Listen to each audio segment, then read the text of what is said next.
प्रणाम, कैसे हैं आप सब? उम्मीद करती हूँ कि आप सभी हैप्पी और हेल्दी होंगे। आज क्योंकि लाइट नहीं है और बाहर बहुत ज़ोरों की बारिश हो रही है। I will show you. See, तो इस वजह से मैंने विंडो भी क्लोज़ करी हुई है। तो आपको थोड़ा-सा लाइटिंग का इश्यू होगा, बट एनीवेज़ आज का टॉपिक बहुत इम्पोर्टेंट था। मैं ऐसा सोच रही थी, थॉट प्रोसेस आया, सो आई थॉट कि इसको डिलीवर करना भी इम्पोर्टेंट है, अदरवाइज़ ये माइंड से निकल जाएगा। अब अपनी लाइफ में कई बार ऐसा होता है ना कि बहुत ज़्यादा नेगेटिव सिचुएशन में होते हैं या बहुत ज़्यादा सैड फील कर रहे होते हैं, अच्छा नहीं लग रहा होता है। तो आप क्या कर रहे होते हो? या तो आप सोशल मीडिया स्क्रॉल कर रहे होते हो कि कुछ ऐसा रैंडम वीडियो देखूं जिससे मोटिवेशन आ जाए, अगर डीमोटिवेट फील कर रहे हो देन। और इसके अलावा अगर आप जैसे बहुत डिप्रेस फील कर रहे हो तो आप रील स्क्रॉल करते हो कि कुछ एंटरटेनमेंट हो जाए, शायद कुछ पल के लिए आप अपना जो आपकी रियल लाइफ का दुख है उसको भूल जाए रील रील देख करके। बट कितनी देर के लिए ऐसा होता है? फिर आप क्या करते हो? आप घंटों घंटों पड़े रहते हो, रील देखते रहते हो, स्क्रॉल करते रहते हो, और आपकी जो रियल लाइफ की प्रॉब्लम है वो तो सॉल्व नहीं होती है, और आपको जो अच्छा नहीं फील हो रहा होता है ना, वो आपको लगता है कि वो डाइवर्ट हो गया माइंड आपका, लेकिन एक्चुअली आपका माइंड कुछ देर के लिए डाइवर्ट हुआ है। एंड उसके बाद जैसे ही आप फोन रखते हो या फिर आपको नींद आती है, वही सारे थॉट्स फिर से माइंड में आने लगते हैं एंड आप बहुत ज्यादा सैड फील करते हो। कई लोगों के साथ कई अलग चीजें होती हैं। अगर कई लोग डिप्रेस फील कर रहे होते तो पहली चीज की कुछ लोग बहुत घबराहट फील करते हैं, दैट इज कॉल्ड एंजाइटी। बहुत ज्यादा सफोकेशन फील करते हैं, घुटन सी महसूस होती है उनको। दूसरा, आप क्लस्ट्रोफोबिया भी हो जाता है, ऐसा लगता है कि आप कहीं एक जगह स्टक हुए हो। ये सिर्फ रीजन होता है ना कि आप अपनी फीलिंग्स को सप्रेस करते रहते हो।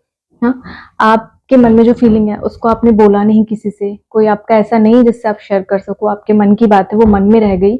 और धीरे धीरे इस तरीके से बहुत सारी बातें आप जब दिल में दबाते जाते हो, तो डेफिनेटली सी बात है कि उसका रिजल्ट आपको मिलेगा, क्योंकि आपने अपनी इमोशन को सप्रेस कर दिया। आपको सैड फील हो रहा था, आप दुखी थे, आपके मन में जो भी थॉट प्रोसेस थे उसको आपने निकाला ही नहीं, किसी के साथ शेयर ही नहीं किया। तो क्या होता है कि वो इमोशन आपके अंदर दबते चला जाता है। इसलिए शेयर करना बहुत जरूरी है, स्पेशली जो डिप्रेस्ड पर्सन होते हैं। इसीलिए उनसे कहा जाता है ना कि आज के टाइम में सोशल मीडिया पर इतने फ्रेंड्स हैं, इतने फॉलोअर्स हैं, लेकिन रियल लाइफ में आपका कोई ऐसा फ्रेंड नहीं जिससे कि आप चीजें शेयर कर सको। तो प्लीज अपनी लाइफ में एक ऐसा जरूर कोई बनाइए, चाहे वो आपका पार्टनर हो, चाहे आपका फ्रेंड हो, जिससे आप अपने दिल की हर बात शेयर कर सको, बिकॉज आपका हेल्थ इज योर प्रायोरिटी।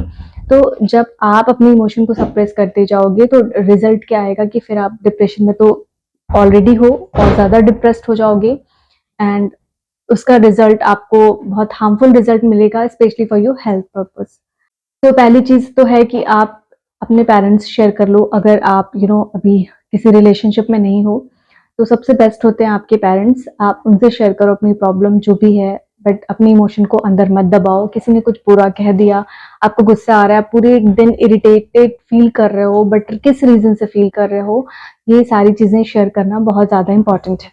तो जब तक आप अपने इमोशन को सप्रेस करते जाओगे, आपको उसका आपका हेल्थ खराब होता जाएगा। हेल्थ बहुत सारे जो स्पेशली एंजाइटी के पेशेंट है उनसे पूछे उनको क्या फील होता है उस सिचुएशन पे, जब उनको घबराहट होती है तो क्या फील होता है, because I am also a victim of this. So I knew it, but मैं हमेशा अपनी फीलिंग्स को एक्सप्रेस करने में बिलीव करती हूँ, और इसीलिए शायद उस टाइम पर मैंने कुछ तो चीजें सप्रेस की हुई थी अपने अंदर जो कि मैं शेयर नहीं कर पा रही थी। तो उसका रिजल्ट मुझे मिला, जो एंजाइटी के रूप में आया मेरे सामने, मेरे हेल्थ पर। एंड देन आई रियलाइज कि I have to work on it. और मैं हमेशा इस पर वीडियो बनाती रहती हूँ कि मैंने कैसे डील करा, मैंने कैसे अपनी एंजाइटी को दूर करा, मैंने क्या क्या चीजें करी। एंड इसके बाद मैं वैसे तो मैं अपनी फीलिंग्स को हमेशा से एक्सप्रेस करती आई हूँ, या तो मैं लिख देती हूँ अगर मेरे पास कोई बताने वाला नहीं, मुझे लगता है ये थॉट प्रोसेस मैं किसी के साथ शेयर नहीं कर सकती, मतलब लगता है कि सामने वाला मुझे जज करेगा। और रही बात फ्रेंड्स की, तो फ्रेंड्स भी एक टाइम पर बिजी हो जाते हैं, उनके खुद के फैमिली है, बच्चे हैं, तो बहुत सारी चीजें होती है। तो मैं क्या करती हूँ कि मैं अपनी जो भी थॉट प्रोसेस है, जो मुझे लगता है कि मुझे किसी से तो शेयर करना है ना, तो मैं अपने भगवान जी से शेयर कर लेती हूँ, यानी कि यूनिवर्स से। मैं यूनिवर्स के साथ ही वो सारी चीजें शेयर कर लेती हूँ इजिली, विदाउट ये सोचे कि वो मुझे जज करेंगे, वो मुझसे प्यार नहीं करते, ये सारी चीजें बिल्कुल, क्योंकि ऑब्वियसली मैं उनकी बच्ची हूँ तो वो मुझसे प्यार करते ही हैं। ये थॉट प्रोसेस रहता है मन में। तो मैं अपनी सारी इमोशंस को, सारी फीलिंग्स को एक डायरी पर लिख लेती हूँ, और हाँ, उस डायरी को मैं बाद में डिस्ट्रॉय भी कर देती हूँ, या उस पन्ने को, ताकि अगर आपको ऐसा फील हो रहा हो कि कहीं कोई और पढ़ लेगा तो क्या सोचेगा, तो आप उस पन्ने को डिस्ट्रॉय भी कर सकते हैं, या तो आप जला सकते हैं या फेंक सकते हो फाड़ के, पानी में गल जाएगा वो।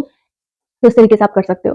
तो मैं ये करती हूँ, मैं अपने इमोशंस को जो है, अगर मुझे लगता है कि मेरे पास बताने वाला नहीं है कोई, या फिर मैं जिसके साथ शेयर कर सकती हूँ वो बिजी, उसके पास टाइम नहीं है, और मैं ये शेयर नहीं कर पा रही हूँ किसी से, तो वो चीज़ें मैं अपने यूनिवर्स के साथ शेयर करती हूँ। तो आप सबको भी मैं यही सजेस्ट करूँगी कि अपने इमोशंस को सप्रेस मत करिए, बिकॉज़ इससे आपका हेल्थ खराब होता है, आपको बहुत सारी प्रॉब्लम आगे चल के देखने को मिलेंगी। अभी नहीं मिल रही हैं और आप धीरे-धीरे सप्रेस करते जा रहे हो, पहले में नहीं पता चलता है। जब धीरे-धीरे आपके इमोशन सप्रेस होते जाते हैं, एक लिमिट के बाद आप एक बाल्टी में पानी भरते जाओ, ओवरफ्लो हो रहा है, उसके बाद क्या होगा? क्योंकि इमोशंस आप भरे जा रहे हो, तो क्या हो रहा है, ओवरफ्लो होके वो बाहर निकल रहा है।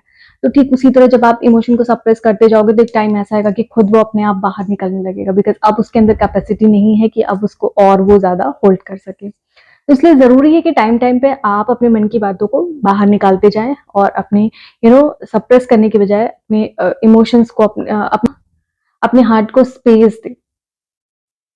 तो इसलिए मैं हमेशा कहती हूँ कि आप अपनी फीलिंग को ज़रूर से ज़रूर शेयर करिए किसी के साथ। अगर कोई आपका कोई क्लोज़ वन नहीं है, तो आप यूनिवर्स के साथ शेयर करिए।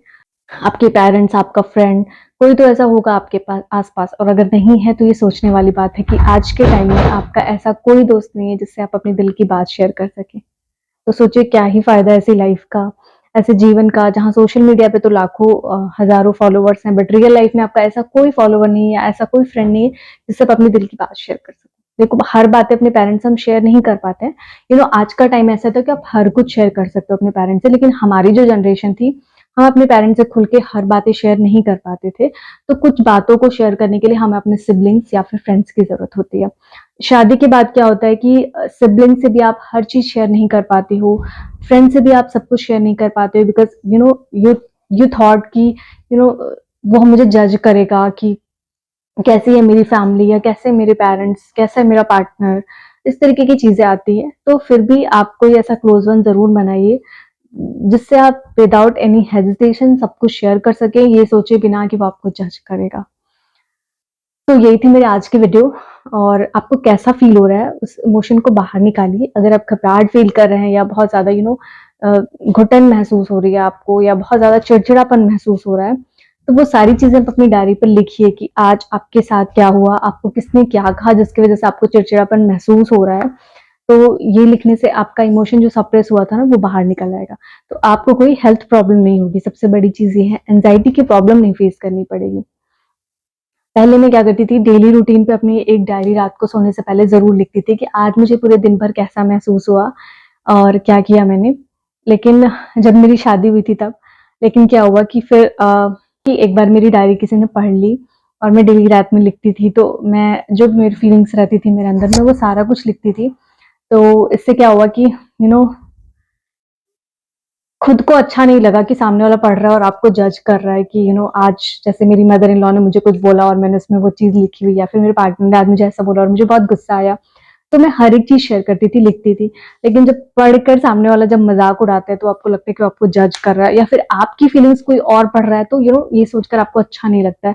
तो इसलिए फिर मैंने जो वो डेली वाला थॉट था, डेली लिखने के बजाय अब मैं वीकली या फ्री टाइम में लिखती हूँ, और अपनी डायरी को भी मैं हमेशा छुपा करके रखती हूँ, या फिर जो जो मुझे लगता है कि ये पढ़ने पे बाद में हार्मफुल हो सकता है, तो उसको मैं डिस्ट्रॉय कर देती हूँ। वैसे मैं आपको सच बताऊँ तो मेरी डायरी को कई बार लोगों ने पढ़ लिया है, और शायद उन्होंने मेरे इमोशंस को समझा हो या ना समझा हो, बट वो बातें जब उजागर हो जाती है, 4 लोगों को पता चल जाती है, तो इट फील्स लाइक ऑकवर्ड कि वो मेरी फीलिंग्स थी, कैसे किसी ने पढ़ लिया। वैसे तो किसी को किसी की डायरी पढ़नी नहीं चाहिए, लेकिन हमारी फैमिली में ऐसा नहीं है, तो लोग जब पढ़ लेते थे मेरी डायरी, और कई बार तो था कि मैं यहाँ पे प्रेज़ेंट मतलब मैं यहाँ पर अवेलेबल भी नहीं थी, और मेरी डायरी मेरी मदर इन लॉ ने सफाई करते समय पढ़ ली, और उसके बाद उन्होंने वो मेरे पेरेंट्स को भी बता दिया।